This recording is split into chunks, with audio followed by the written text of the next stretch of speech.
George Clooney's devastating call for President Biden to drop out of the 2024 race, not sitting well with the women of The View. Couldn't he tell him that in person, for God's sakes? He has to write an op-ed piece? I don't like that George Clooney did this. I don't like that George Clooney aired this dirty laundry to the world. I will be damned if I will use whatever little platform I have to demean and weaken our commander-in-chief. There's new reporting today that former President Obama knew about Clooney's opinion piece in advance and didn't stop it. We don't know if he encouraged it. Watch.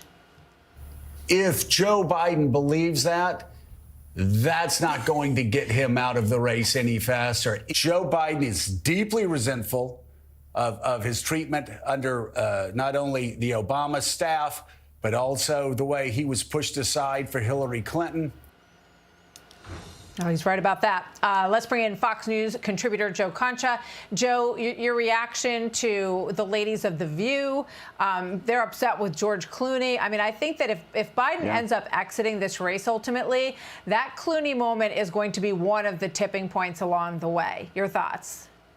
Oh, you're exactly right. If a senator like Senator Welch of Vermont says, I want the president out of the race, well, that doesn't really resonate with anybody because no one outside of Vermont knows who Welch is. People know who George Clooney is, however, so he is reaching voters that otherwise wouldn't really be paying too much attention to any of this. So you're right, tipping point. But as far as The View, Martha, the show's name is literally The View. It was created by Barbara Walters to present different viewpoints. And yet whatever version we're seeing now, it values dissent. Keep your mouth shut if it's critical of the president or Democrats in general. Free speech, what's that? And then in the same breath, they talk about the importance of saving democracy. I mean, remember, this is the same Joy Behar. She confessed to Bill Maher a couple of weeks ago on her own show that she is afraid to say anything about Biden because, quote, it may influence the people who are on the fence to vote the other way. I mean, she said this, and Maher replied correctly, that's how you lose all credibility, which is a word that you'll never hear when it comes to that program, that's for certain.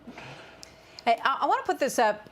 This came out earlier today, and it's a Washington Post op-ed titled How the Media Sleepwalked into Biden's Debate Disaster. And it's by Megan McArdle, a columnist at the Washington Post.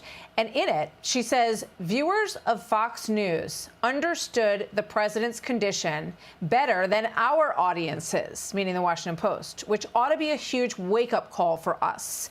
We don't have the exact problem conservatives imagine, but we do have a problem. And the only way to fix it is to add more viewpoint diversity, speaking of that, to our newsrooms. What do you make of that? That's a pretty big statement, Joe.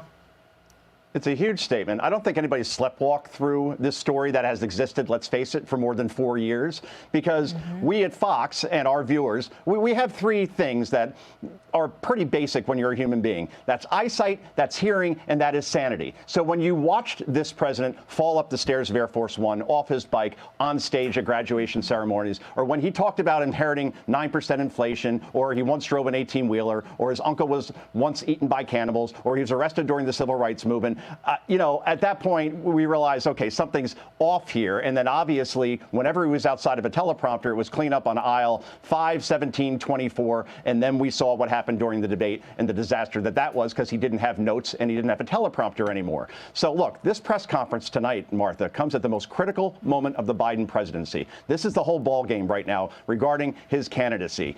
And in this case, he's going to be getting questions from a host of different reporters, many of whom feel they were lied to by this White House for years about the president's condition, and that's at least the excuse they're giving anyway. So here's the questions I would ask before we go, all right? You've been seen by a doctor that treats Parkinson's on several occasions, sir. Do you have a neurological condition? Question 2, in the name of transparency, will you release all of your medical records? Question number 3, why do you think you could do this job through the year 2028 when you admitted that you can't handle doing public events past 8 p.m.? And then finally, why do you think more than 3/4 of the country believes you don't have the mental fitness for this job? I hope the White House press corps asked that. I have a feeling Peter Doocy probably will asking something along those lines, but the rest of the press corps has to hold this president and his feet to the fire. Let's see which president we get tonight. I have a feeling he's going to be angry, divisive, and defiant, as we've seen over the last couple of weeks. Well, let's hope he gets an open range of questions and that there's plenty of time given to this evening and time for people to ask questions and him to answer them, because the American people deserve that at this really critical juncture. Joe Concha, thank you. Always good to see you, Joe. Thank you, Martha. Hey, Sean Hannity here. Hey, click here to subscribe to Fox News YouTube page and catch our hottest interviews and most compelling analysis. You will not get it anywhere else.